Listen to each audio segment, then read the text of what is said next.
100 days challenge இன்னைக்கு டே 31. TNPSC 2026ல அரசு பணி வாங்கறதுக்கான நம்ம பயணம் இது. கன்சிஸ்டன்சியோட விடாமுயற்சியோட படிக்கிற ஒவ்வொரு ஆஸ்பிரண்ட்டுக்கும் இந்த பகுப்பாய்வு ரொம்ப ரொம்ப உதவியா இருக்கும். ஞாபகம் வச்சுக்கோங்க, சின்ன சின்ன முயற்சிகள் தான் ஒரு நாள் பெரிய வெற்றிக்கு அடித்தளமா அமையும். அந்த வகையில இன்னைக்கு நாம பார்க்க போற இந்த டாபிக் புவியியலோட ஒரு மிக முக்கியமான ஃபவுண்டேஷன். இதை நீங்க சரியா புரிஞ்சுக்கிட்டீங்கன்னா அடுத்து வரப்போற பல கான்செப்ட்ஸ் உங்களுக்கு ரொம்ப எளிமையா இருக்கும். சரி, வாங்க பாடத்துக்குள்ள போகலாம். சரி, பாடத்துக்குள்ள நேரடியா போறதுக்கு முன்னாடி நாம எல்லாரும் யோசிக்க வேண்டிய ஒரு எளிமையான கேள்வி. நம்ம வீட்டை நம்மால முழுசா பார்க்க முடியுது. நம்மள சுத்தி இருக்கிற மரங்கள், செடிகள்னு எல்லாத்தையும் நம்ம கண்ணால முழுசா பார்க்க முடியுது. ஆனா நாம வாழ்ற அந்த பூமியை மட்டும் நம்மால ஏன் முழுசா ஒரே நேரத்துல பார்க்க முடியல?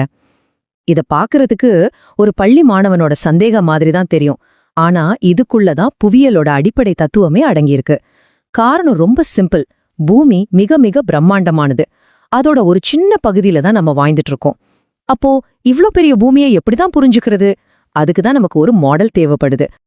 இன்னைக்கு நாம பார்க்க போற தலைப்பு புவி மாதிரி, அதாவது த குளோப் மாடல். இது 6ஆம் வகுப்பு சமச்சீர் புத்தகத்துல இருக்கிற ஒரு பாடம் தான். நிறைய பேர் என்ன தப்பு பண்ணுவாங்கன்னா, இது ஸ்கூல் புக் தானே, இதுல இருந்து என்ன பெரிய கேள்வி வந்துட போகுது நான் அசால்ட்டா விட்டுடுவாங்க. அங்கதான் நாம தப்பு பண்றோம். டிஎன்பிஎஸ்சியோட குரூப் 4, குரூப் 2, ஏன் குரூப் 1 பிரிலிம்ஸ் வரைக்கும் அடிப்படை கேள்விகள் இந்த மாதிரி பாடங்கள்ல இருந்து தான் வருது.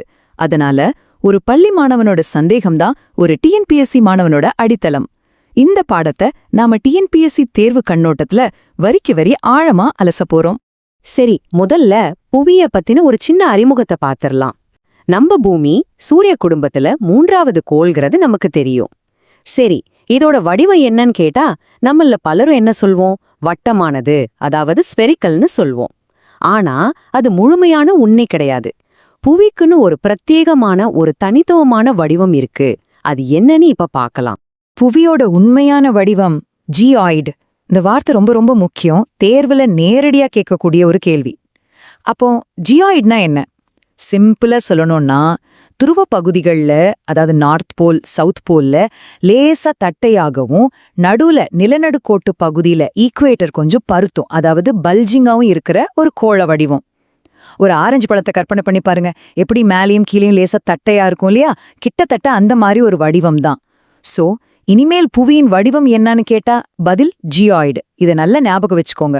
சரி, இந்த ஜியாய்டு வடிவத்துல இருக்கிற இவ்ளோ பிரம்மாண்டமான பூமிய நம்மால முழுசா பார்க்க முடியாது, ஒரே நேரத்துல புரிஞ்சுக்கவும் முடியாது. விண்வெளிக்கு சென்று பார்த்தால்தான் அதன் முழு உருவமும் தெரியும். ஆனா அது நம்ம எல்லாருக்கும் சாத்தியமில்ல.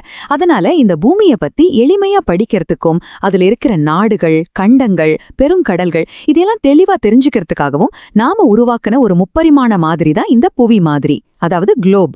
இந்த புவி மாதிரி பூமியோட ஒரு சின்ன பிரதி மாதிரி. இதுல 2 முக்கியமான விஷயங்களை நம்ம கவனிக்கணும். இது ரெண்டுமே தேர்வுல நேரடியா வரக்கூடிய பாயிண்ட்ஸ். ஒன்னு, நீங்க எந்த குளோபை பார்த்தாலும் அது நேரா நிக்காது, கொஞ்சம் சாய்வா இருக்கும். எவ்வளவு டிகிரி சாய்வு? மிக சரியா 23 டிகிரி. இந்த சாய்வு தான் நமக்கு பருவகாலங்கள், அதாவது சீசன்ஸ் உருவாகிறதுக்கு மிக முக்கியமான காரணம். தேர்வுல பருவகாலங்கள் மாற்றம் பற்றி கேள்வி வந்தா அதுக்கு காரணம் இந்த 23 டிகிரி சாய்வு தான். 2வது விஷயம், பூமி மேற்கிலிருந்து கிழக்கா, வெஸ்ட் டு ஈஸ்ட் சுத்துது. இந்த குளோப்ல இருக்கிற அச்சு மாதிரி உண்மையில பூமிக்குள்ள எந்த கம்பியும் கிடையாது. அது ஒரு கற்பனையான கோடுதான். சரி, இந்த குளோபுங்கிற ஐடியா திடீர்னு வந்ததா? இல்ல, அதுக்கு ஒரு வரலாறு இருக்கு. வரலாற்று ரீதியா பார்க்கும்போது கிபி 150ஆம் ஆண்டுல கிரேக்கர்கள் தான் உலகத்திலேயே முதல் முறையா ஒரு புவி மாதிரிய, அதாவது குளோபை உருவாக்குறாங்க. அதுக்கப்புறம் 5ஆம் நூற்றாண்டுல நம்ம இந்திய வானியல் அறிஞர் ஆரியபட்டர் அவரோட ஆரியபட்ட சித்தாந்தம்ங்கிற நூல்ல பூமி தன்னைத்தானே சுற்றி கொள்வதால தான் நட்சத்திரங்கள் மேற்கு புறமாக நகர்வது போல தோன்றுதுன்னு மிக தெளிவா விளக்கியிருக்காரு.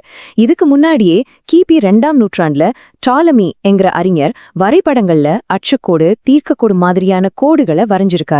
இந்த பெயர்கள், ஆண்டுகள், நூல்கள் எல்லாமே தேர்வுல பொறுத்துக, அதாவது மேட்ச் த ஃபாலோயிங் மாதிரியான கேள்விகள்ல வர நிறைய வாய்ப்பு இருக்கு. சரி, இப்போ அந்த குளோபை இன்னும் கொஞ்சம் கிட்டக்க போய் பார்ப்போம். அந்த குளோப் மேன பாத்தீங்கன்னா கிடைமட்டமாகவும் செங்குத்தாகவும் கோடுகள் வரையப்பட்டிருக்கும். இது எதுக்கு?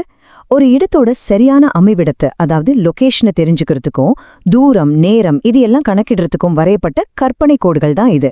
இதுல நம்ம முதல்ல பார்க்க போறது அச்சுக்கோடுகள், லாட்டிடியூட்ஸ். இதோட முக்கிய நோக்கம் 2. 1, ஒரு இடத்தின் அமைவிடத்தை சொல்றது.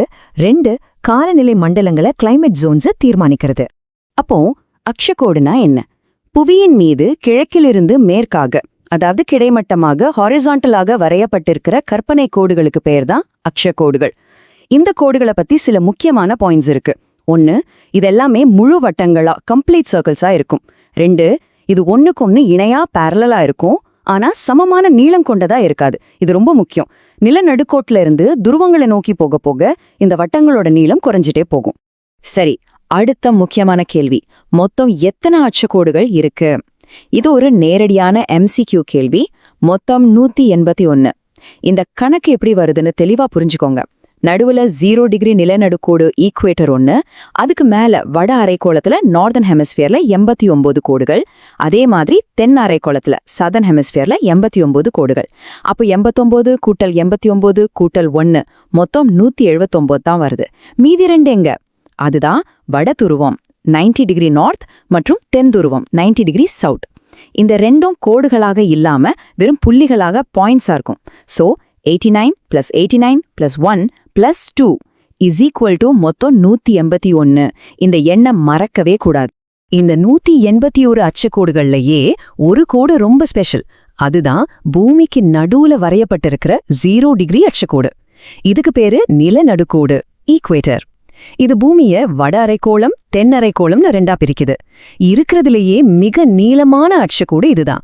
அதனால இதுக்கு பெருவட்டம், கிரேட் சர்க்கிள் அப்படின்னு ஒரு சிறப்பு பெயர் இருக்கு. இந்த பெருவட்டம் என்ற வார்த்தை தேர்வுல கேட்கப்பட்டிருக்கு. அதனால இதையும் கவனமா நோட் பண்ணிக்கோங்க.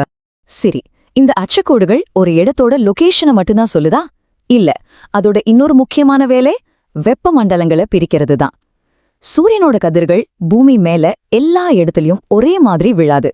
நிலநடுக்கோட்டு பகுதியில செங்குத்தாகவும் துருவங்களை நோக்கி போக போக சாய்வாகவும் விழும். இந்த சூரிய கதிர்கள் விழும் கோணத்தை வச்சு பூமிய 3 முக்கிய வெப்பமண்டலங்களா பிரிக்கிறோம். வெப்பமண்டலம், மித வெப்பமண்டலம் மற்றும் குளிர் மண்டலம். முதல்ல வெப்பமண்டலம், டாரிட் ஜோன்.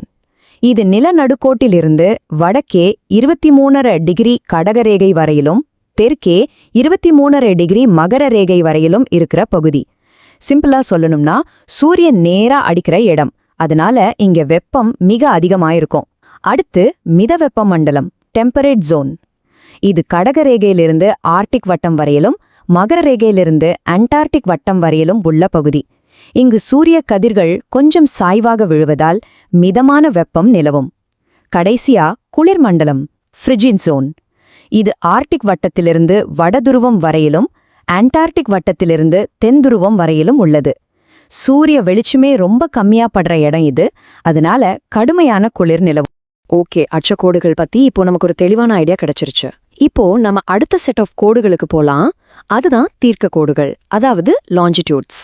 அச்சக்கோடுகள் ஒரு இடத்தோட காலநிலையை தீர்மானிக்குதுன்னா, தீர்க்க கோடுகள் ஒரு இடத்தோட நேரத்தை, டைமை கணக்கிட ரொம்ப ரொம்ப அவசியம். இதோட இன்னொரு பெயர் மெரிடியன்கள். தீர்க்க கோடுனா என்ன?